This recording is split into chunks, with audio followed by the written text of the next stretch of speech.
What's up, guys? It's Bumpkins. Today is Wednesday, November 3rd. Wednesday means New Comic Book Day. New Comic Book Day means New Comic Book Haul video. As always, I went down to Infinity Flux here in Chattanooga, Tennessee for another big old stack of books and some other goodies as well that we'll get to. But let's jump right into the books because there's a lot of them. Starting off with Marvel, we've got Amazing Fantasy number 4. This has been a really fun fantasy story, with, you know, Captain America, Black Widow, and Spider-Man from various eras in time, and seeing how they adapt and interact with each other in this fantasy land. It's been really fun. I am caught up on this series. I probably need to go back and see what happened at the end of issue 3, but I can't wait to continue. Darkhawk number 3, just continuing the miniseries. I think this is a miniseries, maybe 5 issues. This new Darkhawk that we've been introduced to a couple issues ago. If you read the end of last issue, you would know why he's here doing this right now, but I won't say anything. This has been a lot of fun. Can't wait to keep going with that. The Death of Doctor Strange, the Avengers, number 1, although I think all of these are one-shots, but I've really been enjoying the Death of Doctor Strange, the main story. Now we're going to get some tie-ins, I guess. So I had to pick that up. And then to go with that is Death of Doctor Strange, Strange Academy, number 1. Or maybe it's Strange Academy Presents Death of Doctor Strange. I'm not real sure how you're supposed to read that. But just more tie-ins to this story that I find interesting. I haven't ever read Strange Academy, except the first issue. But I always meant to. So maybe I'll use this as a launch point to get into that. But I'll read that at some point for sure. And that's it for Marvel. It was a pretty light Marvel day, but for DC, we've got quite a few. We've got Arkham City, The Order of the World, number 2. I haven't read the first one yet because it's part of the Fear State storyline, which I haven't caught up on, but this also is part of that. So that's going to go down here with my current era bad books to catch up on at some point. Along with Batman number 116, B cover. Again, just more Tynion era goodness. The Tynion era of Batman is about to be over, I think, with the next issue, or maybe it's the one after that. I can't remember quite exactly, but yeah, I probably won't get around to catching up on them until they're all out, but at least I'll have them all for when they do. Batman Superman The Authority Special, number 1. I love the Christopher Reeve looking Superman on that. Like, I don't know if that was intentional. I'm assuming it was, but that's super cool. I really enjoyed the Superman and the Authority storyline and how it leads into, or how I guess it's going to continue in Action Comics. Just all the super books I've been enjoying right now, and now we're going to see Batman figure into all this, I guess. Should be pretty good. Crush and Lobo number 6. I am a couple issues behind on this. It's only an 8-issue series, so it's almost done. I might wait at this point. I might wait until it just finishes out and then catch up on it. But I've really been enjoying it. It's good to have another Lobo story back. I'm really enjoying the character of Crush. I didn't know much about her, so this has been a fun one. All right, so this is a really, really good one. Dark Knights of Steel, number 1. I read this yesterday almost as soon as I got home from the shop, and it is so good. Now, this is sort of a Elseworldsy type. It's not Elseworlds proper, but, you know, it's one of those stories. It's written by Tom Taylor, so it's one of those, like, Deceased or Dark Ages over at Marvel, where it's not tied to anything, meaning they can do whatever they want, and they certainly do. So basically, this is the DC universe in kind of fantasy times, sword and sorcery type stuff. We do get the origin of Superman again at the very beginning of the issue, but it's different, and it kind of sets up the whole story that they're telling, or at least the structure of how everything is at the time. That's weird, but yeah, I mean, Batman's on a horse. You've got characters. You do have Kal-El. You do have Jefferson Pierce. You've got Black Canary and a couple others that I won't say. Not spoiling anything because that's been all over the social medias and all that. But this was so good. This is a 12-issue series. I'm definitely on board for the whole thing and probably the trade or the hardcover after that when it comes out. This was really, really good. I really, really recommend this one. Mr. Miracle and the Source of Freedom, number 6. This is, I think, the last issue of this miniseries. I've really been enjoying it. I need to catch up because I'm a little bit behind, but it's been a great story so far.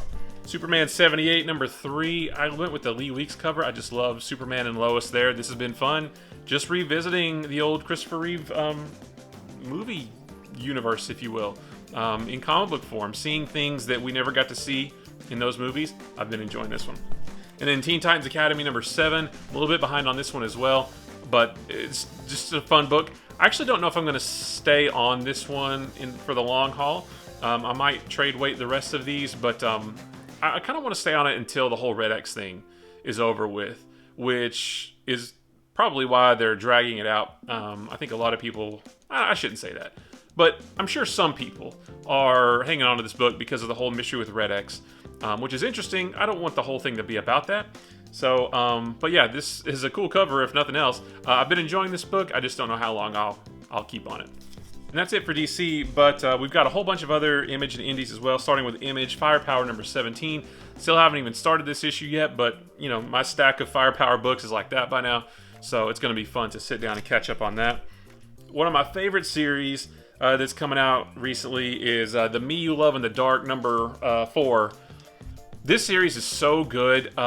You know, it's not really a horror series. I don't know that it's even a thriller. The great thing about this series is that each issue is kind of a slow burn, and it's basically just this artist living in this house that has some kind of ghost or spirit or something in it. She's starting to form a relationship with it, which sounds pretty mundane, but like the whole time you're reading it, there's this, you just feel eerie. Like there's this sense of dread that just sort of creeps up on you because you're just waiting for something to happen, and you don't know what it's going to be or when it's going to happen or even if it's going to happen. But it looks like based on the cover, maybe it happens. I think is that wine? I think that's wine. Maybe it's supposed to look like something else. But this is so good just because of that sense of dread and that feeling of eeriness that you have when you read it. I highly recommend this one. So a new one, this is New Burn number 1. This is kind of basically just a crime detective story that I like to read. This sounds like the kind of story that's better read in trade. You can get one big story, you can really sink your teeth into it, one big, you know, murder mystery type thing. But I wanted to go ahead and get the first issue just to try it out, and if I like it, I'll probably wait for the trade on this. And then another one I just read a little while ago, Radiant Black number 9. This is a really good series. It really is. It's a super duper slow burn though, and this issue is pretty much a slow burn until something happens at the end that looks like it's going to push the story forward some more. I really like it. I do kind of wonder if this is probably better read in trade as well, because you only get little morsels of story from month to month, and it probably is better if it's all collected, but I highly recommend it. I still very, very much enjoy it. I might trade weight at some point, but for now, it's still really good. This issue was great, and the ending really makes me want the next issue right now, so good job. The Silver Coin, number 6. I loved the first issue. I didn't really care for 2, 3, and 4. Number 5 re-energized me on this book, and we'll see if number 6 can keep that going. A Thing Called Truth, number 1. This sounds like a good, fun story between these two characters, as like a road trip across Europe. I don't really know what kind of story it's going to be, but I wanted to get the first issue and try it out. That was it for Image. For the other indies, though, we've got The Heathens, number 1. Don't know a lot about this one yet, but basically all these, you know, all these characters, I guess maybe from lore, like that's Billy the Kid. I don't know really who the rest of them are, but they have to come together to do a thing. I read the description before I started this, and I've already forgotten, but it sounds like a lot of fun. Red Sonja, number 3. I've been enjoying this series. Red Sonja and the girl, she's supposed to be taking this girl back to a place, and she did it, but now she's maybe having a change of heart about leaving her there. So we'll see if she keeps her around. The Blue Flame, number 5. I'm a couple issues behind on this. It's been an interesting read so far. I don't know if this is a mini-series or not. If it's ongoing, I don't know if it's something I want to keep up with. But as a mini-series, it's been really interesting, and I need to see what all this is about. So that should be fun. Another number 1, The Rush. This is a period piece, which are sometimes good and sometimes not. But this, it takes place back in the gold rush, the last great gold rush. But there's like a supernatural element to it too, which sounds really interesting. So, the gold rush period of the late 1800s combined with supernatural spooky stuff, like spiders and all that. That sounds like a lot of fun. And, oh, you know what? I forgot one that I should have shown you, and should have been back in the pile a little bit. From Aftershock After Dark, a horror anthology, which is why I got it. It's a horror anthology. It's a big treasury-sized horror anthology. I think it's a one-shot. It's got 4 different stories in here that I don't know what the stories are, but it's a horror anthology. I would have liked to have had this right before Halloween. That would have been fun, but can't wait to read that one as well. So that's all of the new single issues for this week, but I did get a few things from the dollar bins as well, including Batman Secret Files, Huntress #1, just because I have the other Batman Secret Files books. Clown, oh shoot, I don't remember their names, but I got the other ones, and I wanted to add this to it. Just adding more to my Green Lantern from the 90s run, Green Lantern number 59 and 61. I've got 60 to go there in the middle, so I just thought I'd add more to that run.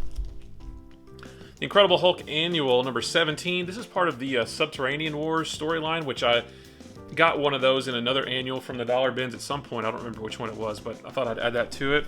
And then for some reason, you guys know I don't really like Namor, but I got Namor number 4 just because I have 1 and 2 from. This is from like 91, 92.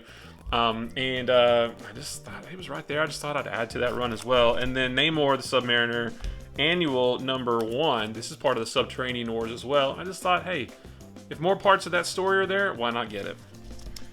Punisher War Journal number 60. Just adding to that run is pretty much why I got it. And then I don't know why. I just thought this would be fun. This is one of the most 90s books ever. Nightmare number 1 from Image Comics. This is a Nightmare number 0 from Image. This is a Rob Liefeld creation. He didn't draw it, but he created it, I guess. Chromium cover. You can see the giant shoulder pads. There's nothing more 90s than that. I've had this hankering lately to just dive into like I would love to just do something with all the 90s books. The ones that I read, the ones I didn't read, and I just thought that would be fun to throw in there if I do something like that. But the fun doesn't stop there. I got a few more goodies as well. I picked up Marvel Zombies, the first trade paperback. This was a complete impulse buy. I like to look at their shelf with all their trades and collected editions every time I go in, and I did that today, and this was just kind of sitting there, and I just thought, you know what? Yeah, let's do Marvel Zombies. I haven't read it in forever. Total impulse buy, but I'm looking forward to rereading that. American Vampire 1976. This is the hardcover collecting, I guess, all 12 issues. Yep, so I guess that's the whole series. But I've only read just a little bit of American Vampire. I think I own all of it digitally. This was the only one I didn't have. This is the new series, so I thought, if there's a new hardcover coming out, let's go ahead and grab that. And then, speaking of new hardcovers, Batman Noel. I've actually never read this. But with Christmas coming up, I guess it's set around Christmas, right? Yeah. Lee Bermejo. I love Lee Bermejo. I love when Lee Bermejo does Batman. Batman around Christmas time, and Christmas is around the corner. Yes, please. Friday, book 1, the first day of Christmas. So another Christmassy type book from Image Comics. This one's written by Ed Brubaker with art by Marcos Martin.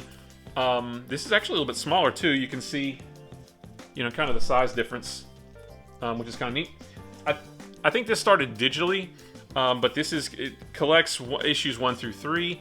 This sounds interesting because it's about the stories of the childhood detective solving crimes and capers and things like that. But that childhood detective is actually grown up now, and she comes back to her home and something weird's going on, and she's got to investigate it. So I just thought it sounded like another good detective crime mystery solving story written by Ed Brubaker. That was a for sure get for me. And then last but not least is Outcast, the complete compendium from Image. This collects the entire 48-issue run of Outcast. I've only ever read the first couple issues. I didn't even watch the show because I wanted to read the books first. So maybe I'll read all this and then watch the show. You guys know I love my omnibuses, the big hardcovers, but I really like these big compendiums, these big softcover compendiums that Image mostly has been putting out lately. They're just put together real well. Even though they're big, they're super easy to hold and read, and probably more so than the omnibuses. So I was excited to get this one as well. And that is it. That is plenty, but a lot of good stuff. So guys, I appreciate you watching. If you like this video or any of the other videos on my channel, maybe consider hitting the subscribe button. If you like this video, give it a thumbs up. If you didn't like this video, give it a sarcastic thumbs up. And if nothing else, let me know what you picked up this week. If you got some cool collected editions or dollar issues or what have you, whatever it is, just leave a comment. Let me know what you picked up. I love comic books. I could talk about them with a room full of people or just to a camera. Guys, don't forget, comic books are supposed to be fun. They are just another fun form of storytelling. There is clearly plenty of stuff for you to look through to find something that you like, and it is super duper easy to ignore the things that you don't like. Also, don't forget, regardless of how big your comic haul was, As long as it's special and important to you, that's what makes a great haul. So whether you got 1 book, 10 books, 100 books, it doesn't matter how many books you got, just as long as you enjoy them, have fun with them, as long as they're special to you, that's what makes a good comic book haul. So guys, I appreciate you watching, and I will see you in the next one. Bye-bye.